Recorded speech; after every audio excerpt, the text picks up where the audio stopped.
Hello and welcome back to the show. Today is episode 647, and I am really excited to have my new friend, Shirag Shemmassian. Did I do a good job?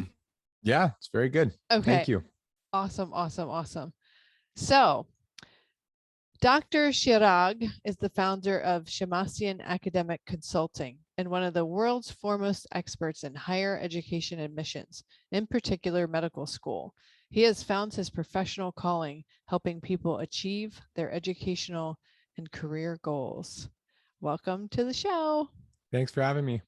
I'm so excited to chat with you because I know a lot of my listeners have teenagers who are working their way or, setting their sights on college. And I personally have one in college and one who's a junior and then another one who just started high school. So this is right in my wheelhouse and It's I am real.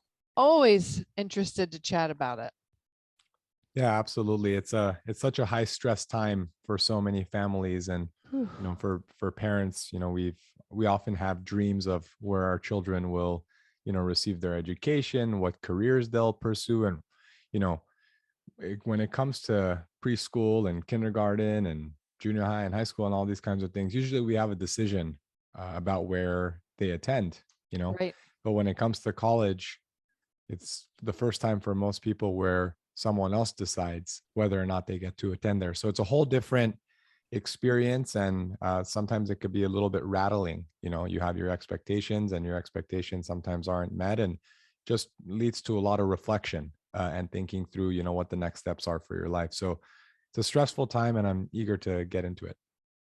I think you already brought up a good point that college for many families is the first time where somebody else is making the decision.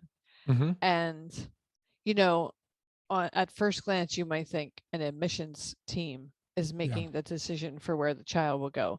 But if you peel back that layer, it might also be hopefully the child making the decision Yeah. about where they want to go, which may or may not match up with what the parents have in mind. Sure. And I know that can cause endless amounts of tension Mm-hmm. between parents and kids. What has your experience with that been? Absolutely. So, going back to my comment about parent expectations, it's real. A lot of times, I've spoken with parents over the years where a lot of the push towards top colleges, comes from parents primarily, and it stems from that. And that's not a bad thing, so long as there's no disconnect, right? So in cases where students are intrinsically motivated or really buy into a certain, hope that their parents might have had, or they, maybe their parents' hopes reflect what the child has communicated in the past, then no problem, everything's aligned. Issues start coming up when, parents have a certain goal, but then that's not necessarily shared by the kids. It might be verbally, but then when you dig a little bit deeper, they're not really sure why they would pursue a certain course of study or a certain career, or, sometimes in private, students will tell me, I don't even know why my mom cares that much or why my dad cares that much or whatever the case might be. I really just want to do X. And in those cases, there's going to be some friction and a little bit more tension because, like I said, this process is inherently stressful, and Mm-hmm.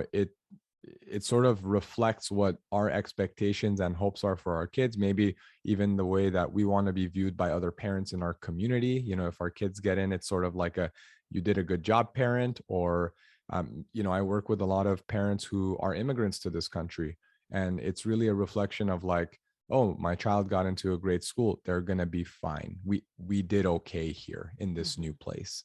And so there are so many layers to this process, and I want to make sure that families, have the right perspective and consider all the different, layers to make sure that their students are in the right place, because we live in a country where we're spoiled for choice. At the end of the day, most people who are applying to college in this country, especially students that we work with, it's not a question of if they will get in somewhere, right? Chances are very high that they will get in somewhere. The Mm-hmm. question is where. Versus in medical school, it's very different in that it's a question of if you will If. get in somewhere, and if you Mm-hmm. don't, then you're not going to be a physician, which is a whole different shake up in your life. And so But, I think college is the first real test of, going through this process where somebody else is making a decision about your education and, by proxy, your future, your career, and all this kind of stuff. Such a good point. And I think it's important to highlight that um, when parents have these expectations and visions of what their child will do as a career, what school they'll go to, all of that stuff, it does have many layers and it's very complicated. But I think at the core of it is there is a layer of oftentimes of, looking good to others. My child is in X school or that one or this one. But at the very base root, I think that parents really have the purest of intentions and always have the purest of intentions that they want what's best for their child. But I think particularly in the case of what they do after high school, whether it's college, which college, but also whether they have a different career, a trade, open their own business, whatever. Yeah. What the parents think is best for their child might actually not be what is best for the child. And I think that's where the friction, I think that's where sometimes parents and kids start drifting apart in that piece right there. Do you notice that? Exactly. It's when we get carried away, I think, about maybe putting too much stock in this kind of thing, or maybe giving it too much meaning, if that makes sense. Essentially thinking, well, if they get into X school, they're okay. If they get into Y school, there's still work to do, or they're not okay, or whatever. But newsflash, you can get into the best school in the world and there's still going to be work to do. I think we hope that our students very early on figure it all out, right? So I get questions like, Dr. Shemmassian, my child's in 9th grade. Will you help them find their passion by 10th grade? I'm like, maybe, yeah, people develop that at different, in different ways. And you actually have to explore. It's not, sometimes I tell parents, this isn't like Isaac Newton where, he's sitting under a tree, the apple falls on his head and he figures it out. I'm sure, discovering gravity was way more complicated than that, but, to oversimplify it a bit, but it's kind of treated that way. It's like, oh, how are you going to help them discover their passion? You don't just wake up one day knowing what it is. You actually have to pursue things that are interesting to you and, not just try to do 10 different things at a surface level, right? And hoping, one day you'll figure it out. No, you have to actually deeply pursue things. And over time, your interest grows. And, if we're being honest with ourselves, even as adults and parents and all this kind of stuff, it's not like we have it all figured out. I know plenty of people who go to college and medical school and they're like, now what am I going to do? I don't know what setting I want to work in. I've thought about doing consulting work in healthcare, but I don't know. It's hard to give up this $300,000 salary or whatever the case.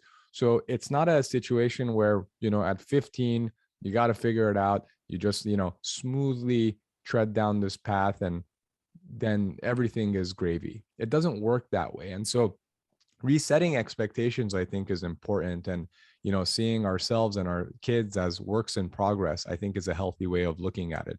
It doesn't mean you shouldn't have high expectations. Believe me, I have incredibly high expectations for our students and the families we support. I just want to make sure that we're approaching it the right way and not thinking, well, by this date, this thing needs to happen. By this next date, this other thing needs to happen. If my kid gets into this school, they're great. If not, everything is ruined, right? It's not black and white like that. And if we have the perspective of, all right, this is a growth process and we have to help see our kids through it, well, then I think that's one of the biggest gifts we can give to our kids as parents. That is so true. And what you're saying really resonates with me because, as I said in the beginning of our chat, my daughter is a junior in high school. And so she's turning her sights. She has turned her sights to, what do I do after high school? Yep. And she's clear that she wants to go to college. I never put those expectations on them. Sure. But she is definitely like, she would be a perennial student if she could, because she loves to learn. So that part was kind of a given for her. I knew she would want to go to college, but what to study in college is a whole other ballgame. Yep. And she has a lot of different interests. She's extremely creative, and she's she can play the piano and the ukulele, and she can hear a song on the radio and go sit down with one of those instruments, and in 5 minutes she can figure out That's awesome. that song. It's so crazy. It just boggles my mind watching her do it. Yeah. And she sat down a couple weeks ago with my husband, who's an artist, and she said, I think I want to start drawing. So he gave her a few pointers, and she drew a portrait that looked like she had been drawing for her whole life. Mm-hmm. And then she's also a really strong writer, and she loves to write. And so her problem, I think, is more about figuring out which of her natural abilities she wants to jump on and lean into, and then what you do with that thing. And so one of the things, and she's been a little bit stressed about this. Oh, what am I Sure. going to major in? What do I do? I don't know. I can't decide. Mm-hmm. And we've said it doesn't really matter. You can go to school undecided, try it this out, that out, the other thing. Pick a path. If it feels right, keep going. If it doesn't, switch. But one of the things that we've done recently or currently to help her start to experiment with those things is we signed her up for a pre-college creative writing class Nice. that she's taking right now. And she is loving it. So she's enjoying what she's doing. She's getting to exercise her writing in a more structured way. That's great. But one of the things she's starting to realize is she doesn't think she wants to focus on creative writing, but she knows that writing is going to play a role somehow. So Yeah. even something like that just gives the kid some more opportunity to explore and experiment and feel things out for themselves. Exactly. I don't remember the exact stat, but I sort of do. When I started college, I remember them telling us the average student here changes their major 2.1 times. Mm. And so just, again, talking about expectation setting, you hit it on the head. You don't have to have it all figured out. Mm-mm. Not in high school, not when you step foot on the college campus. In fact, it's expected that things will change. And we can fight that all we want. No, figure it out at age 15. But the reality of it is that you're likely not going to have it figured out at age 15. And so it's a process. And if your daughter doesn't ask to draw, well, she might not discover that kind of thing. So that's why exploration matters. As parents, if you're like, I don't know, like, don't you have that computer science project work? So if you don't promote or say, yeah, sounds good, give it a shot, and create that space where they can do that, that's also a disservice. So kudos to you. And but yeah, that brings up an excellent point about just promoting their exploration and making sure that you're patient with them and allowing them space to be patient with themselves. And I think you also bring up a good point that at 15 most people don't have it figured out. If my listeners could think back to when they were 15 and think about how much of their lives currently that they had figured out when they were 15, I would bet it would be maybe 5% or less. Because what do we have figured out at age 15 or 16 or 17 even? Yep. Very it little. Just takes time. Yeah, absolutely. I also tell teenagers, either my own kids or teens that I work with, or parents of teens, that there's so much pressure on this decision day thing that they do every year in the spring. It really bothers me because what school you pick, and this acceptance came in and that one, and the kid has 10 acceptances to choose from, and blah blah blah, all this posting on social media stuff. It really bothers me because it puts so much pressure on the kid to make the right decision, as if this is like, if you don't make the right decision, your life will be over. If you make the right decision, your life is set forever. Great. Yeah. And it's so silly. And I tell kids, you are not signing your name in blood when you pick the school you're going to go to. Mm-hmm. You do the best, you make the best decision you can with the information that you have. Mm-hmm. And if it feels right and it's working out and you're happy, awesome, stay there. And if you get through a year and you realize you haven't made any friends, you don't like the location, you're not enjoying your classes, maybe it's time to switch, and that's okay too. Yeah, that exactly. Going back to the point about, these aren't yes, they're important decisions, but they're not the be all end all. And it's not a static thing once you make the decision, right? It's still plastic. And so again, going into the headspace of, all right, well, you go to a big college, there are still major choices. There are friendship choices. You can decide whom you become friends with. You can decide what majors you do. If you want to do study abroad, where you would do study abroad, and so on and so forth. So again, that's just the first decision, from which many others will follow, but it's not the be all end all. Absolutely. So uh you mentioned you mentioned in your work that it's sometimes important to fail in order to succeed. Tell me more about that. Yeah, I think that it's important to fail to succeed because I think that reflects trying, right? I think Mm, that too many times I see not only students, but, friends of mine, peers of mine, etc., where we like to do the safe thing, the mm-hmm, sure thing, keep the job that, gives me this steady thing, even though I have this idea that I've wanted to pursue for a decade, or not pursue a certain extracurricular activity because, well, I'm good at this other thing and I know what I have to do to check the boxes. And I just want people to get more comfortable with uncertainty.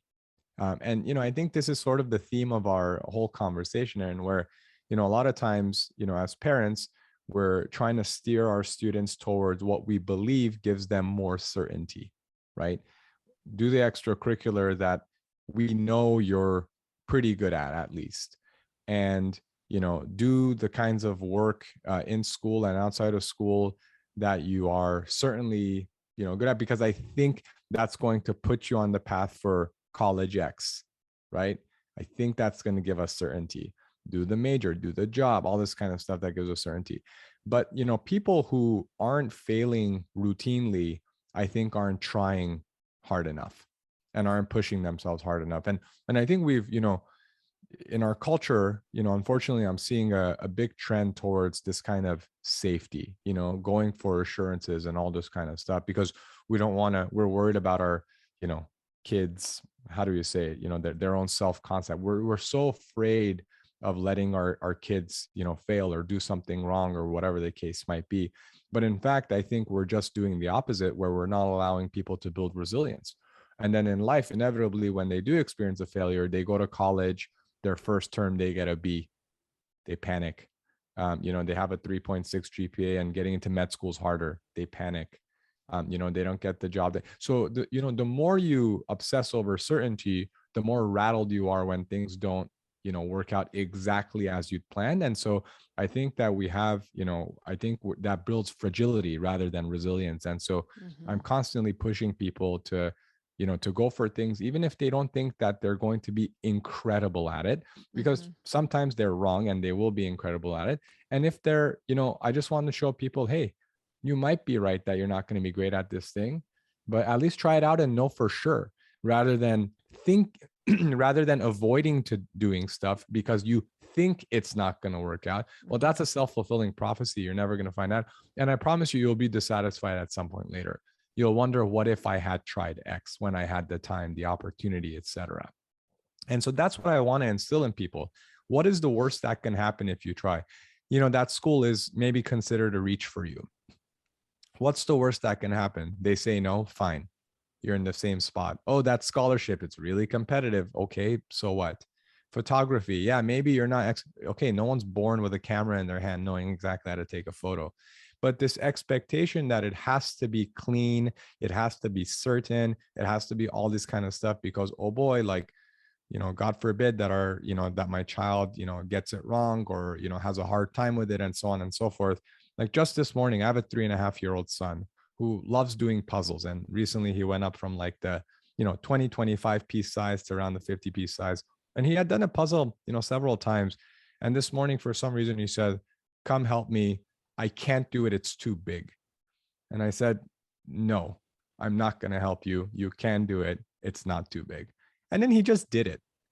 And then he was happy that he did it. And not to say I'm super dad or anything like that, but I think that our parents should have this type of mentality where, it's okay for people to have doubts. That's a natural thing in life. But for us to not and try to protect our kids from experiencing disappointment or low self-confidence or anything like that. We're too quick to jump in.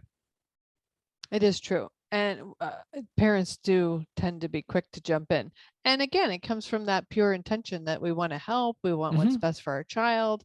But sometimes our help, the best help we can give is to use some self-restraint and hold back and allow them to kind of fumble through and figure it out like you did with your child today, doing the puzzle. It's just sometimes they have to go through that discomfort of, oh, I'm not sure, I can't, I don't know, it's too hard. And just that encouragement like you gave, it's you can do this, just give it a shot, see what happens. Yes, it's all good. I think that's really good advice. Really, really good. So do you have any other nuggets of wisdom to share with these parents who are on the precipice of college? It's going to be okay. I've seen, I've worked with so many students over the years, and I just want to, I recognize that this is, like I said, a big sort of what they pursue and where they live and who they meet. Maybe they meet their future spouse. I get it. There are a lot of big things that come along with it, but I've also seen how, students who end up at the top schools, Harvard on down, sometimes they struggle when they get there.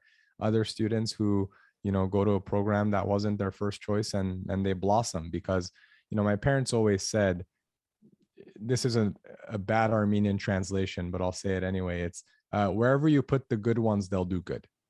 Right. In other words, it's more, I think, about the person and their approach to whatever situation that they're in rather than the situation. And I think sometimes we put too much stock in the situation, having this oversized influence on our lives and our children's paths and all this kind of stuff.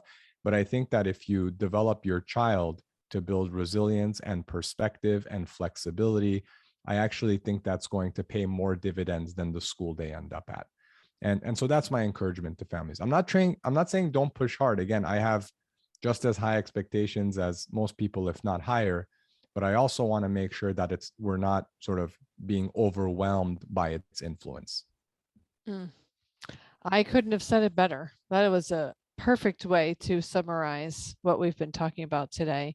And I hope that that parents walk away from our conversation feeling a little bit less stressed and a little bit less worried about what the outcome or what the future might look like for their child. And I think look at it like more of an adventure to have than this stressful thing to figure out. It's a process. It is a process. So where can people find out more about you or connect with you and work with you if they want to? Sure. Yeah. I mean, just visit ShemmassianConsulting.com. I know it's a mouthful, but I also know you'll link to it in the show notes. Yes. And really in Google, we've written guides on pretty much every aspect of, college admissions and graduate admissions and med school admissions. So if you just type, I don't know, Shemmassian, how to get into UCLA or whatever, that'll pop up and you'll be able to see some in-depth resources on whatever topic that you'd like. And, on our site, it's very, easy to, find a contact link at the top and shoot us an email, and I'd love to assist. Super. And I will link everything in the show notes so people can find it more easily. Thank you. Well, thank you so much for this time today. It was so much fun talking to you. And I think you brought some really good points up to help parents help their kids navigate this next phase of life. Yeah, thanks for creating this platform and thank you for inviting me. Thank you. That wraps up today's show. Wherever you are in this world, I hope that you make it a very enlightened day for yourself.